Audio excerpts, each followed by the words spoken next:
The American people are catching on. They understand that there is something profoundly wrong when in our country today, the top 0.1% owns almost as much wealth as the bottom 90%.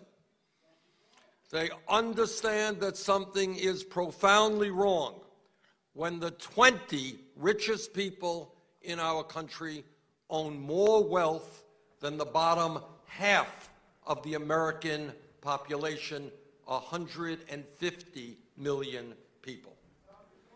They know that the system is rigged when the average person is working longer hours for lower wages, and yet 58% of all new income generated is going to the top 1%.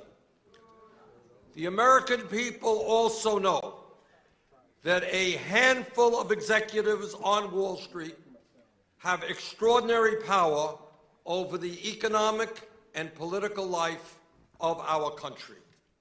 As most people know, in the 1990s and later, the financial interests spent billions of dollars on campaign contributions to force through Congress the deregulation of Wall Street, the repeal of the Glass-Steagall Act, and the weakening of consumer protection laws all across our country. Wall Street spent this money in order to get the government off their backs and to show the American people what they could do with this new one, freedom from regulation. Well, they sure showed the American people. In 2008, the greed, recklessness, and illegal behavior on Wall Street nearly destroyed the American and global economy.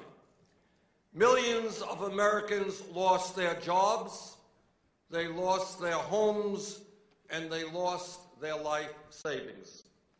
While Wall Street received the largest taxpayer bailout in the history of the world with no strings attached, the American middle class continues to disappear, poverty is increasing, and the gap between the very rich and everyone else continues to grow wider. And Wall Street executives still receive huge compensation packages as if the financial crisis they created never happened. Greed, fraud, dishonesty, and arrogance. These are some of the words that best describe the reality of Wall Street today.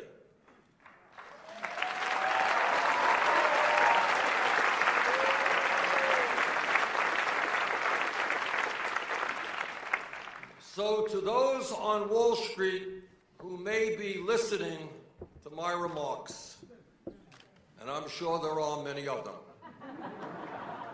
let me be very clear. Greed is not good.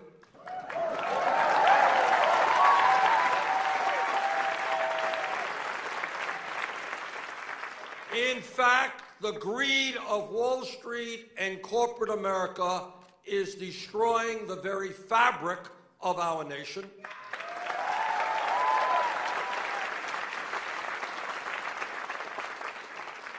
And here is a New Year's resolution that I will keep if elected president, and that is, if Wall Street does not end its greed, we will end it for them.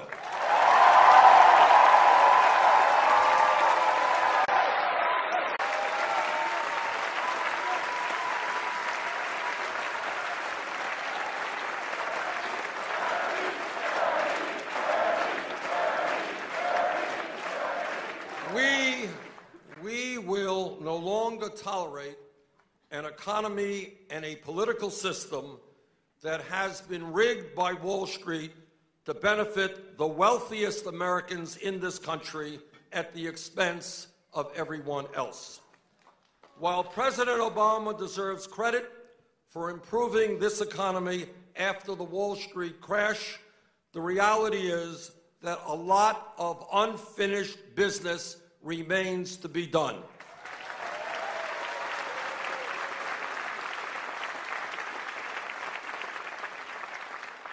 Our goal must be to create a financial system and an economy that works for all of our people, not just a handful of billionaires.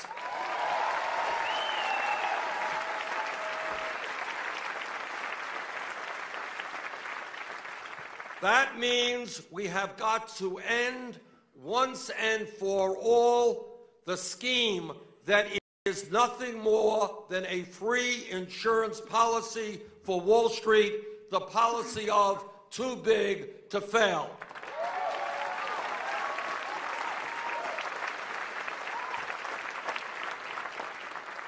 We need a banking system that is part of the productive economy, making loans at affordable rates to small and medium-sized businesses so that we can create decent-paying jobs in our country.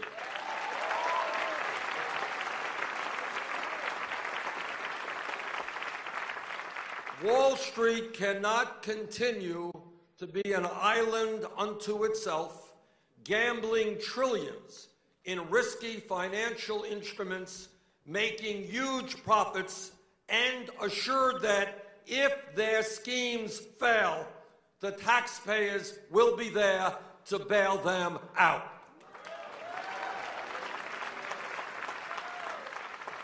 In 2008, the taxpayers of this country bailed out Wall Street because we were told that they were too big to fail.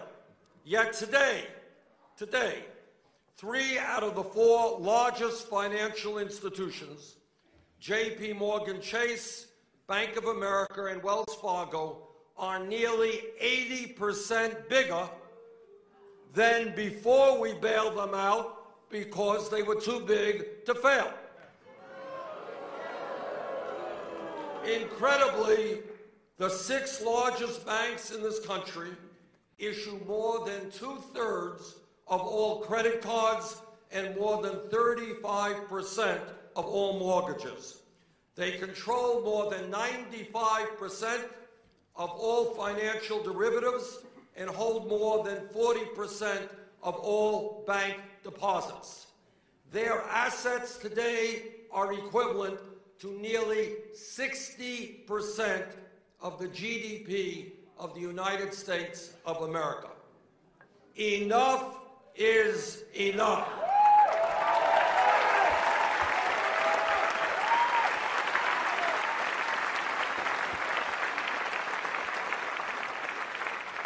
If a bank is too big to fail, it is too big to exist.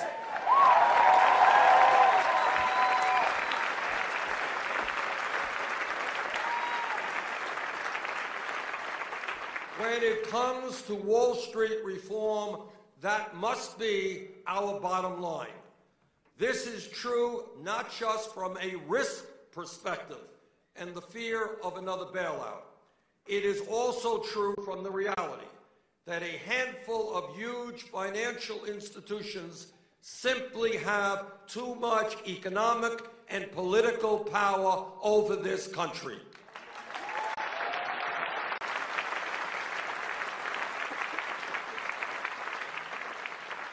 If Teddy Roosevelt, the Republican trustbuster, were alive today, he would say, "Break them up," and he would be right.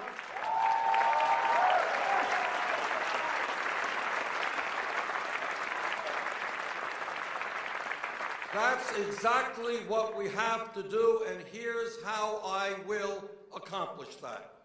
Within the first 100 days of my administration, I will require the Secretary of the Treasury Department to establish a too-big-to-fail list of commercial banks, shadow banks, and insurance companies whose failure would pose a catastrophic risk to the United States economy without a taxpayer bailout.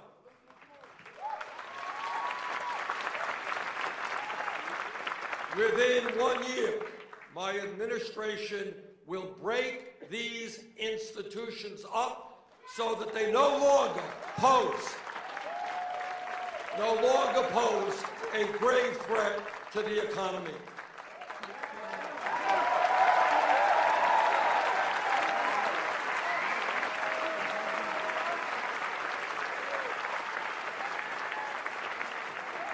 And together we will reinstate a 21st century Glass-Steagall Act to clearly separate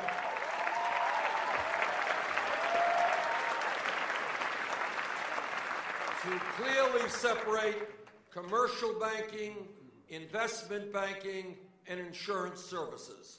Let's be clear. This legislation, introduced by my colleague, Senator Elizabeth Warren,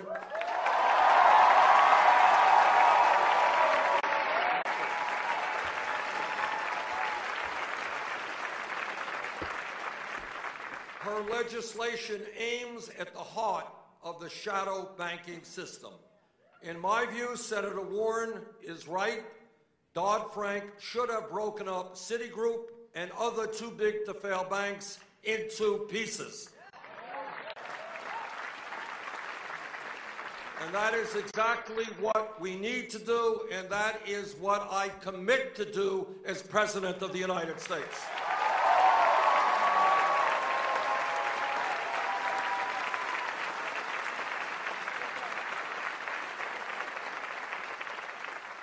Now, my opponent, Secretary Clinton, says that Glass-Steagall would not have prevented the financial crisis because shadow banks like AIG and Lehman Brothers, not big commercial banks, were the real culprits. Secretary Clinton is wrong.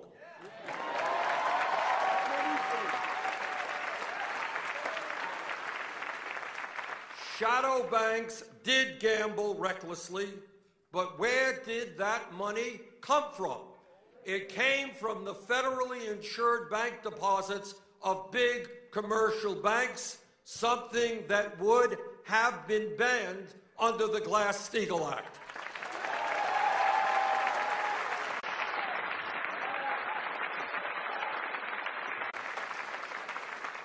Let us not forget, President Franklin Delano Roosevelt signed this bill into law precisely to prevent Wall Street speculators from causing another Great Depression. And it worked for more than 5 decades until Wall Street watered it down under President Reagan and killed it under President Clinton.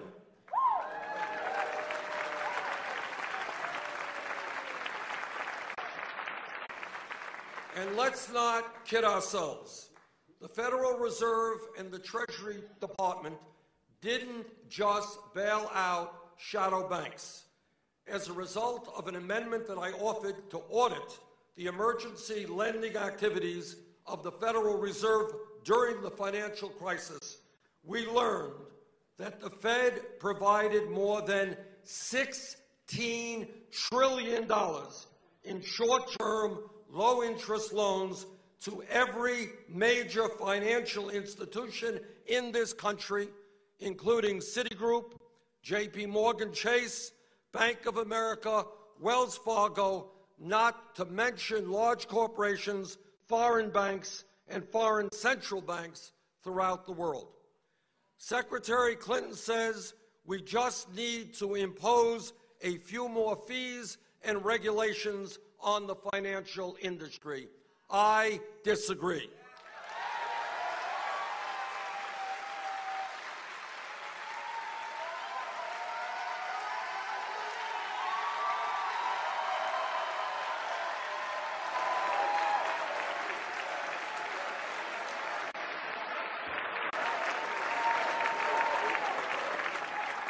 As former Secretary of Labor Robert Reich has said,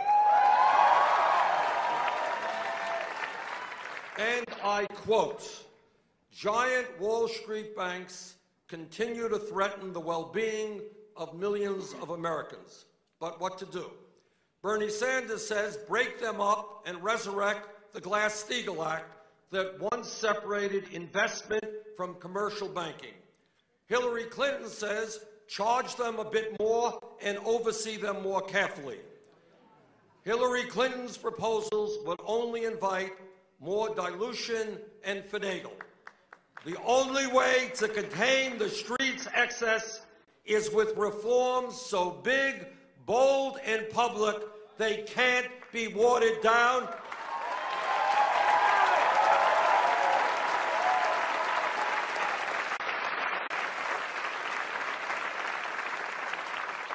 Busting up the biggest banks and resurrecting Glass-Steagall, end of quote, Bob Reich.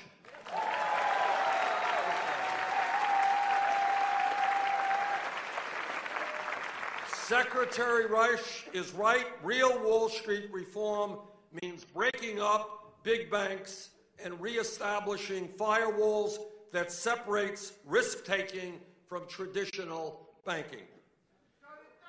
My opponent says that as a senator, she told bankers to, quote unquote, cut it out and end their destructive behavior. But in my view, establishment politicians are the ones who need to cut it out.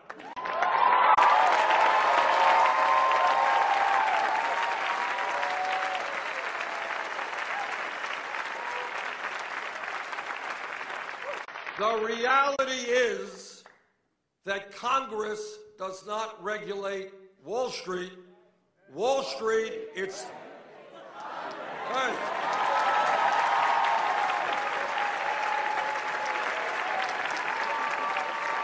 You got it.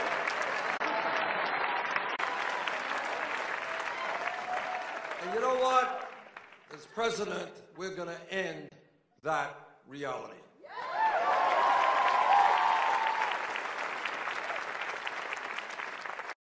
It is no secret that millions of Americans have become disillusioned and alienated from our political process. They don't vote.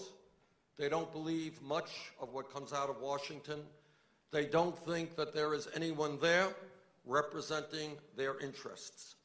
In my view, one of the reasons for the deep disillusionment that is so widespread is the understanding that our criminal justice system is broken and grossly unfair.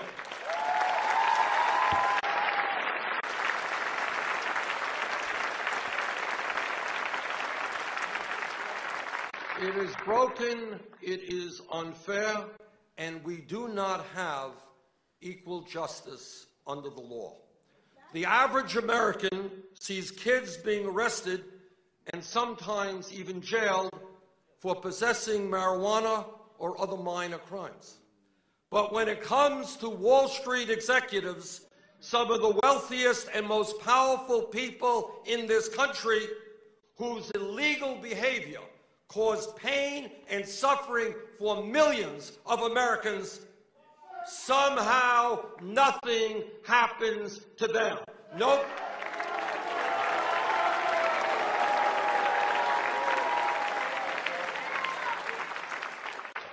Their illegal behavior destroys our economy. Millions lose their jobs, their homes, their life savings. But for the CEOs of Wall Street, no police record, no jail time, no justice.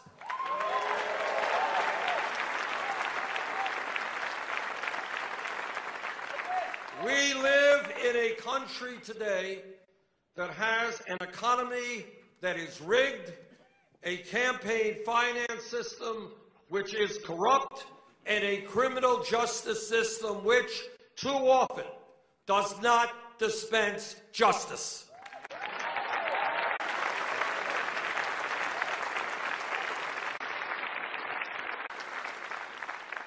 Not one major Wall Street executive has ever been prosecuted for causing the near collapse of our entire economy. That will change under my administration.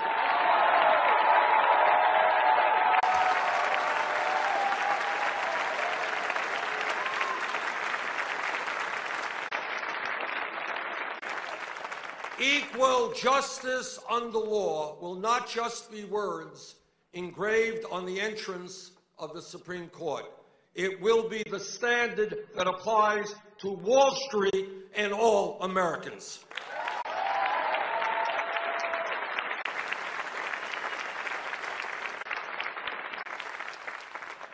It seems like almost every few weeks we read about one giant financial institution after another being fined or reaching settlements for their reckless, unfair, and deceptive activities.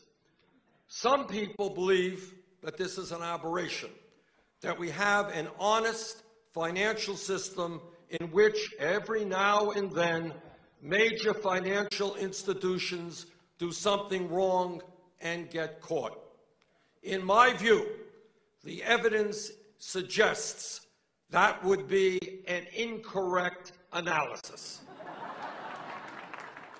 The reality is that fraud is the business model of Wall Street.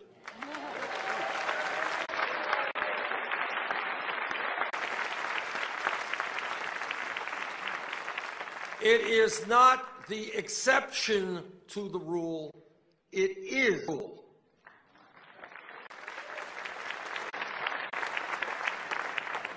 And in a very weak regulatory climate, the likelihood is that Wall Street gets away with a lot more illegal behavior than we know of. How many times have we heard the myth that what Wall Street did may have been wrong, but it wasn't illegal? Let me help shatter that myth today.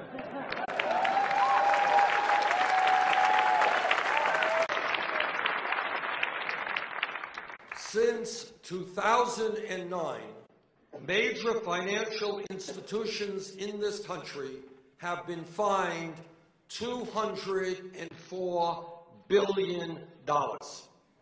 $204 billion.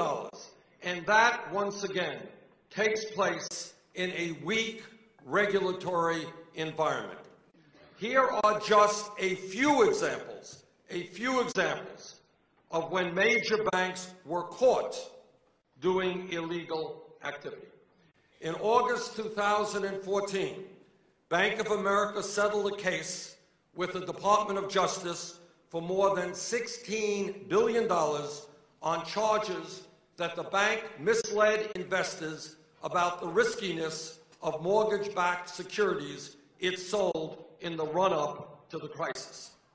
In November of 2013, J.P. Morgan settled a case for $13 billion with the Department of Justice and the Federal Housing Finance Agency over charges that the bank knowingly sold securities made up of low-quality mortgages to Fannie Mae and Freddie Mac. In June of 2014, BNP Paribas was sentenced to 5 years probation and was ordered to pay $8.9 billion in penalties by a U.S. district judge in Manhattan after the bank pled guilty to charges of violating sanctions by conducting business in Sudan, Iran, and Cuba. Let me, in addition, read you a few headlines, and you tell me how it could possibly make sense that not one executive on Wall Street was prosecuted for fraud. Just a few headlines. CNN headline, May 20th, 2015, quote, 5 big banks pay $5.4 billion for rigging currencies. Those banks include J.P. Morgan Chase and Citigroup. Headline from the International Business Times, February 24th, 2015. Big banks under investigation for allegedly fixing precious metals prices. The banks under investigation included Goldman Sachs and J.P. Morgan Chase. Headline from the Real News Network, November 26, 2013. Documents in J.P. Morgan settlement reveal how every large bank in the U.S. has committed mortgage fraud. Headline from the Washington Post, March 14, 2014. In lawsuit, FDIC accuses 16 big banks of fraud conspiracy. Banks included Bank of America, Citigroup, J.P. Morgan Chase. Headline from The Guardian, how a big U.S. bank laundered billions from Mexico's murderous drug gangs. This article talks about how Wachovia, which was acquired by Wells Fargo, aided Mexican drug cartels in transferring billions of dollars in illegal drug money. And this is what the federal prosecutor said about this, and he said, and I quote, Wachovia's blatant disregard for our banking laws gave international cocaine cartels a virtual carte blanche to finance their operations, end of quote. Yet the total fine for this offense was less than 2% of the bank's $12 billion profit for 2009, and no one went to jail. No one went to jail. And if that's not bad enough, here's another one. Headline, Wall Street Journal, February 9th, 2011. J.P. Morgan apologizes for military foreclosures. Here is a case where J.P. Morgan Chase, the largest bank in America, wrecked the finances of 4,000 military families in violation of the Civil Service Members Relief Act, yet no one went to jail. And when I say that the business model of Wall Street is fraud, that is not just Bernie Sanders talking. That is what financial executives themselves told the University of Notre Dame in a study on the ethics of the financial services industry last year.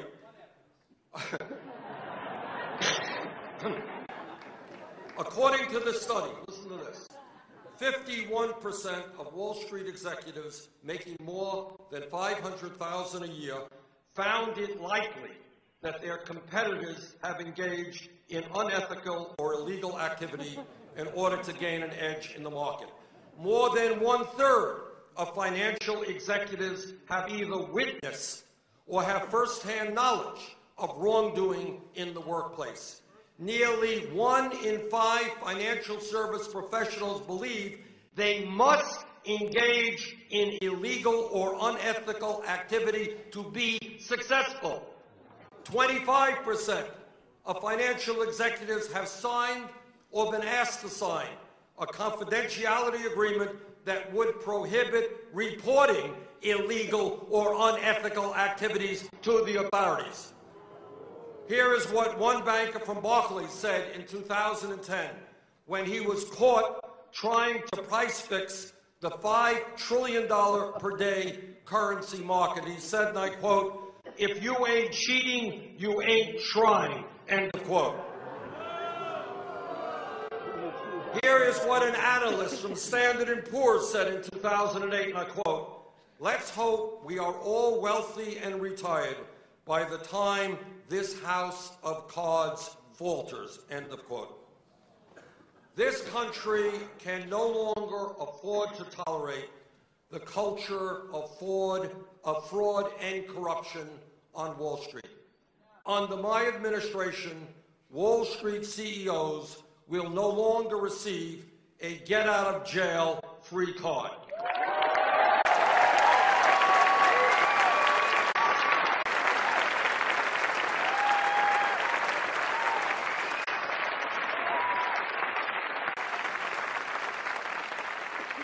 Not only will big banks not be too big to fail, but big-time bankers will not be too big to jail.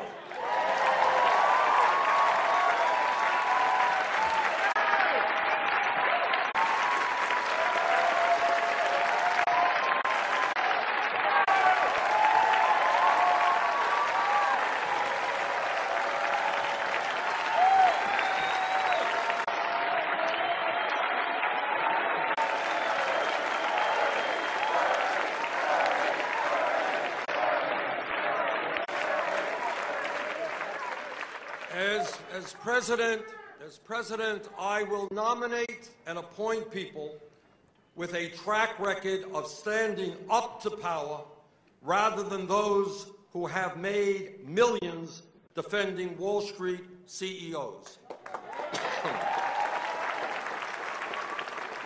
Goldman Sachs and other Wall Street banks will not be represented in my administration.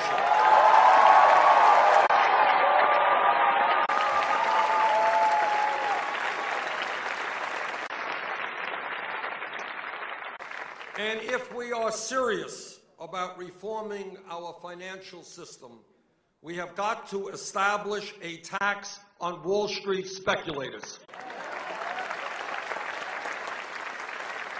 We have got to discourage reckless gambling on Wall Street and encourage productive investments in the job-creating economy.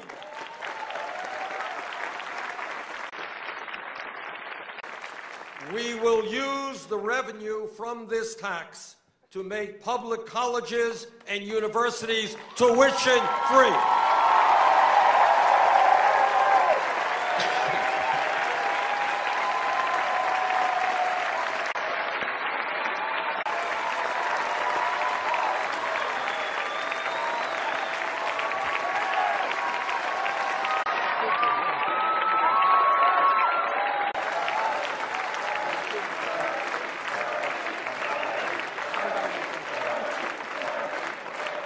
All of you remember during the financial crisis when Wall Street's greed and illegal behavior nearly destroyed our economy, the middle class of this country bailed out Wall Street. Now it is Wall Street's turn to help the middle class of this country.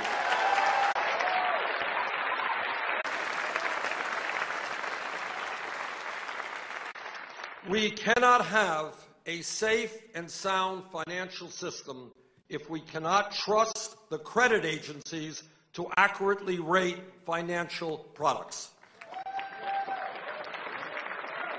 And the only way we can restore that trust is to make sure credit rating agencies do not make a profit from Wall Street.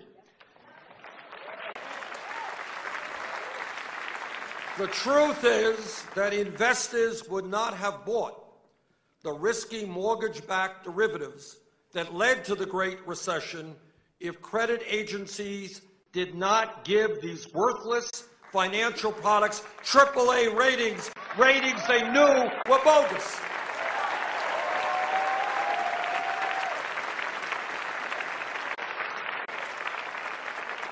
And the reason these risky financial schemes were given such favorable ratings is simple: Wall Street paid for them.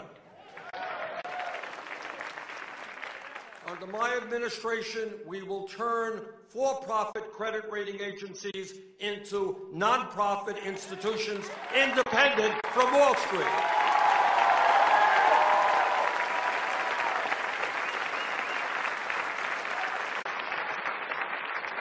No longer will Wall Street be able to pick and choose which credit agency will rate their products. If we are going to create a financial system in this country that works for all Americans, we have got to stop financial institutions from ripping off the American people by charging sky-high interest rates and outrageous fees.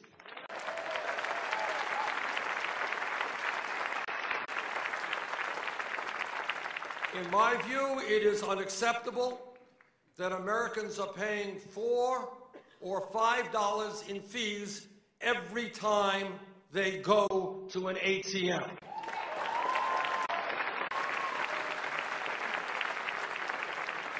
It is wrong that millions of Americans are paying credit card interest rates of 20 or 30%.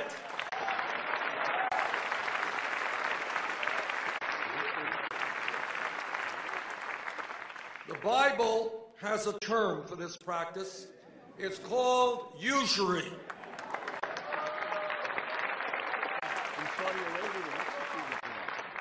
And in the Divine Comedy, Dante reserved a special place in hell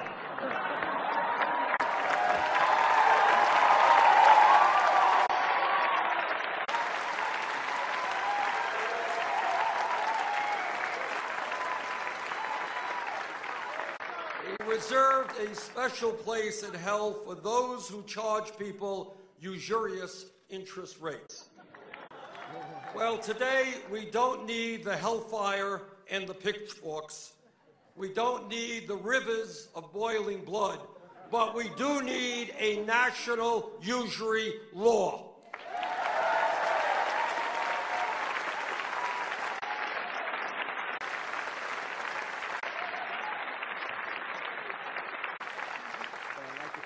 In 1980, Congress passed legislation to require credit unions to cap interest rates on their loans at no more than 15%, and that law has worked well.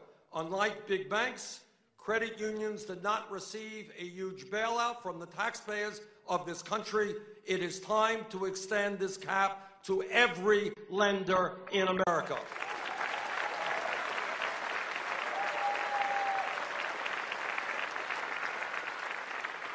We must also cap ATM fees at $2. People should not have to pay a 10% fee for withdrawing $40 of their own money out of an ATM.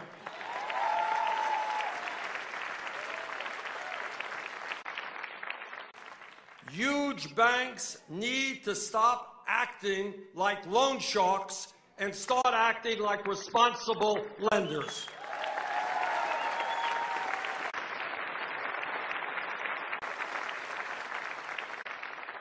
We also need to give low-income Americans affordable banking options.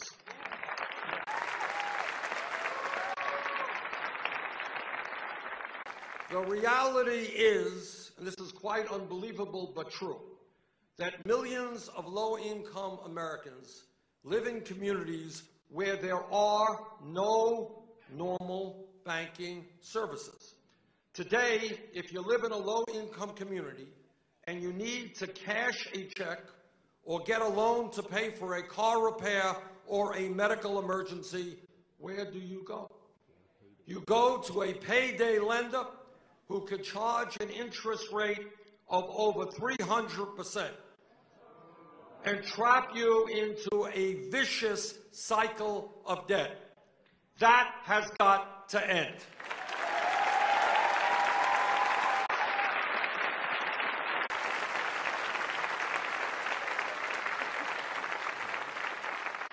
We need to stop payday lenders from ripping off millions of some of the most vulnerable people in this country. Post offices exist in almost every community in our country. One important way to provide decent banking opportunities for low-income communities is to allow the United States Postal Service to engage in basic banking services, and that's what I will fight for.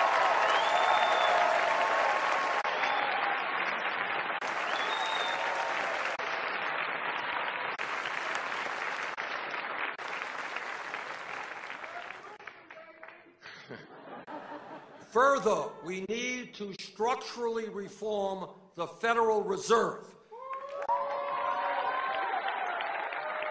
to make it a more democratic institution responsive to the needs of ordinary Americans, not just billionaires on Wall Street. When Wall Street was on the verge of collapse, the Federal Reserve acted with a fierce sense of urgency to save the financial system. We need the Fed to act with that same boldness today, that fierce sense of urgency to combat unemployment and low wages.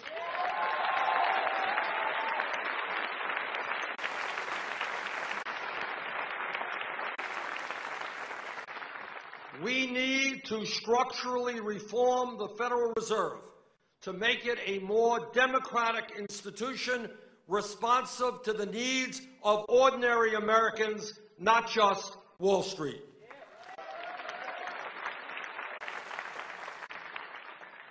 It is unacceptable that the Federal Reserve has been hijacked by the very bankers it is in charge of regulating. The American people, I believe, would be shocked to know that Jamie Dimon, the CEO of J.P. Morgan Chase, served on the board of the New York Fed at the same time that his bank received a $391 billion bailout from the Federal Reserve. That is a clear conflict of interest that I will ban as president.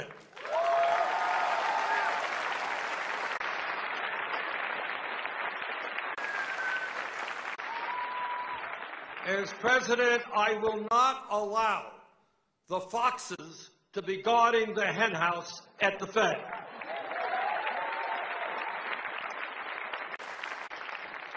Under my administration, banking industry executives will no longer be able to serve on the Fed's boards and handpick its members and staff.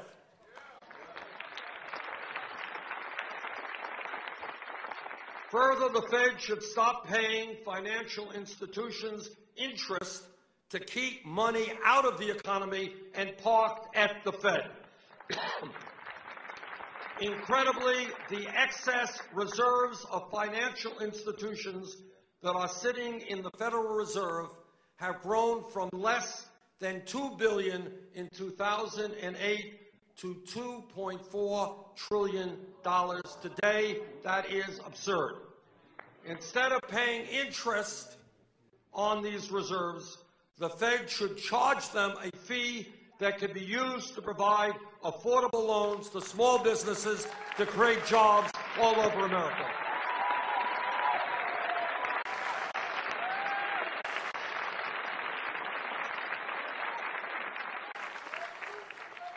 Let me tell you something that no other candidate will tell you. No president, not Bernie Sanders or anyone else, can effectively address the economic crises facing the working families of this country alone. No president can do it alone. The truth is, and it's important that every American understand this, the truth is that Wall Street, corporate America, the corporate media, and wealthy campaign donors are just too powerful. What this campaign is about is building a political movement which revitalizes American democracy, which brings millions of people together, black and white, Latino, Asian American, Native American, young and old, men and women, gay and straight, native born and immigrant, people of all religions.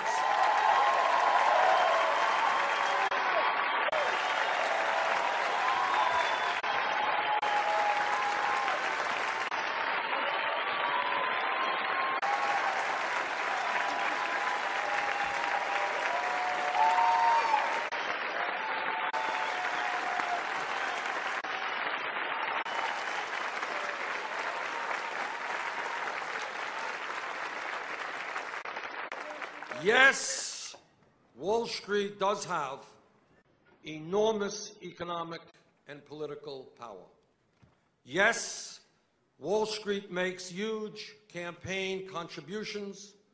They have thousands of lobbyists, and they provide very generous speaking fees to those who go before them.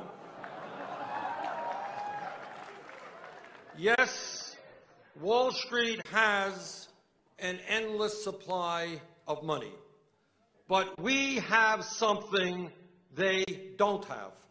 And that is that when millions of working families stand together, demanding fundamental changes in our financial system, we have the power to bring about that change.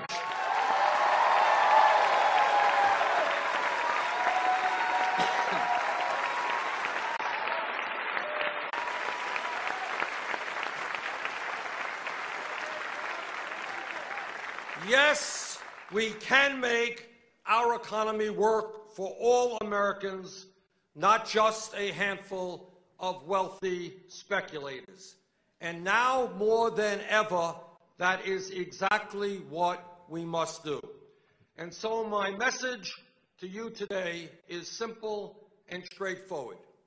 If elected president, I will rein in Wall Street so they cannot crash our economy again.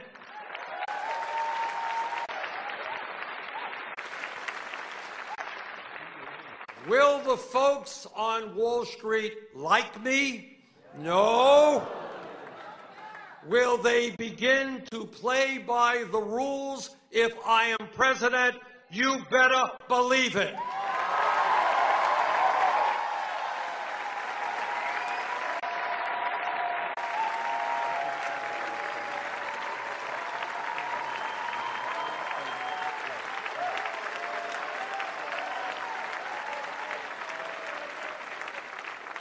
Thank you all for being here, and I look forward to working with the most powerful force in our great nation, not the barons of Wall Street, but the people of our government who are going to fight to create a government that works for us all, not just the 1%.